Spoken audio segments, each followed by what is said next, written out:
नमस्कार, आप देख रहे हैं इंडिया न्यूज स्पोर्ट्स। मैं हूं मनोज जोशी। आज कुछ अपने दिल की बात मैं आपसे शेयर कर रहा हूं। पिछले दिनों मैं एक सैलून शॉप में गया। वहां पर हिंदुस्तान पाकिस्तान जंग चल रही थी। आप सोच रहे होंगे भाई ये जंग कैसी। कुछ लोग हिंदुस्तान के पक्ष में बोल रहे थे, कुछ लोग पाकिस्तान के पक्ष में बोल रहे थे। मामला था क्रिकेट का।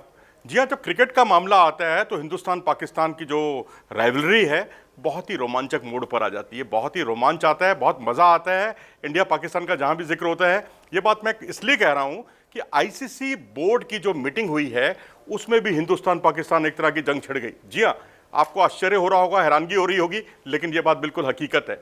मामला था चेयरमैन के सिलेक्शन का।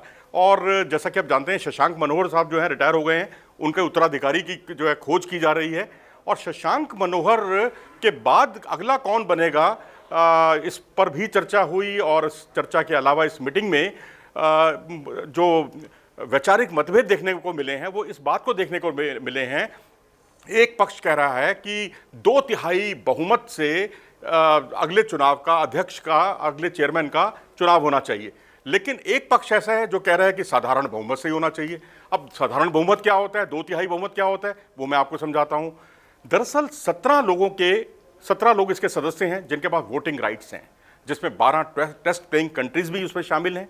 उन 17 में से अगर 12 वोट डलते हैं तो इसे 2/3 बहुमत कहते हैं। और 17 में से यदि 9 वोट डलते हैं एक कैंडिडेट को तो वो विजयी घोषित किया जाता है। इसे साधारण बहुमत कहते हैं। मामला इसी बात को लेकर हिंदुस्तान और पाकिस्तान के बीच में छिड़ गया।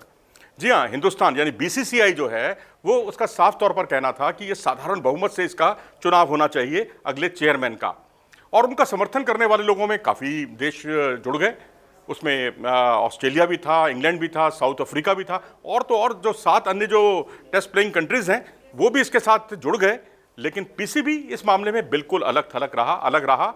और पाकिस्तान क्रिकेट बोर्ड ने बहुत ही अपनी मंशा से अवगत करा दिया कि जो जैसा चल रहा है वैसे चलने दीजिए, 2/3 बहुमत ही अंतिम होना चाहिए। और मज़े की बात यह है कि पीसीबी के साथ अंतरिम चेयरमैन इमरान ख्वाजा जुड़े रहे। उन्होंने उनका खूब साथ दिया। और तो और जो इंडिपेंडेंट डायरेक्टर हैं आईसीसी की, इंदिरा नूई, वो भी उनके साथ थीं। और तो और जो 3 एसोसिएट मेंबर हैं आईसीसी के जिनके पास वोटिंग राइट्स हैं, वो भी पीसीबी के साथ थे। तो है ना दिलचस्प बात। अब किसकी बात मानी जाती है, हिंदुस्तान की या पाकिस्तान की, पीसीबी की या बीसीसीआई की? दरअसल मामला यह है कि सामान्य बहुमत के लिए जो अगर किया जाता है, यदि बीसीसीआई की बात मानी जाती है तो उसमें एक रेजोल्यूशन लाना होगा। लेकिन पीसीबी की बात मानी जाती है तो जैसा चल रहा है वैसे ही चलने दिया जाएगा। तो ये कुछ मामले थे जिसके बारे में कुछ सॉर्ट आउट अभी तक हो नहीं पाया है। लेकिन अगला कुछ जो समय है, अगले कुछ जो घंटे होंगे वो बहुत ही दिलचस्प होंगे। इस बारे में कोई ना कोई अंतिम फैसला जरूर ले लिया जाएगा।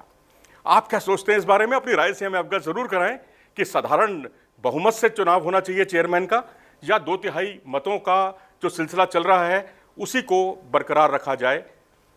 ये देखना दिलचस्प होगा। अगर आपको ये वीडियो पसंद आया हो तो इसे लाइक करें और हमारे चैनल को सब्सक्राइब करना ना भूलें।